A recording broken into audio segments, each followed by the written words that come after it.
Hello, my name is Marcus. I'm the compiler of a collection of therapy quotes entitled 1001 Windmills of the Mind, a collection of advanced self-help quotes taken from what's often called psychodynamic or the psychoanalytic perspective, which long ago, as I understand, is referred to by some as philosophical medicine or narrative medicine, helping us with the ongoing tradition of making the unconscious conscious in order to know thyself. But much of that self, a big part of the self, is unknown to us. That's called the repressed self, or the second self, or the secret self, or the shadow self, or the shadow soul, the double self, the one who walks with me, who's not like me, who is me. Someone's living my life and know nothing about him.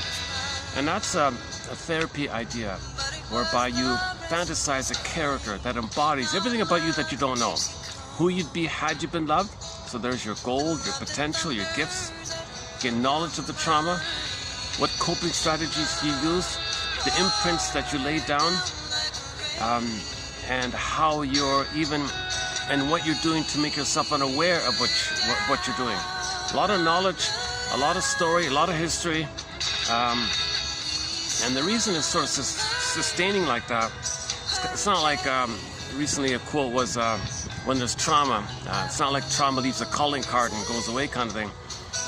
Trauma fixes the set points in the brain.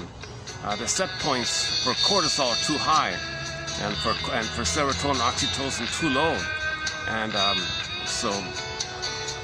my goodness, we don't want to live in a revved up stress mode all the time. That means you're in survival all the time. That means your memory model is based on a frightening mother, and you transfer that frightening mother onto everybody in the whole world, and you think the whole world is the refusing mother, the perpetuating refusing mother. So the classic example is the haggler, or one example is the haggler. He goes to the market and he's got to wrestle with something from mother. So he sees the refusing mother onto everybody, goes to the market, all those sellers are the mother, and he haggles and haggles, give me the discount, come on, give me the discount. Doesn't care about they're selling at a loss, they're barely getting by kind of, no, I got to wrestle, give me a discount, no, I want a discount. He's taking advantage, he wants victory, he wants that kind of battle where he got something from symbolic mother, so the material, the thing he got. Now he doesn't need the thing. His attic is filled with junk, his basement is filled with junk, the spare room is filled with junk. He doesn't need it, but he sees the world, he sees everybody in the world as the refusing mother, so he's always wrestling with people.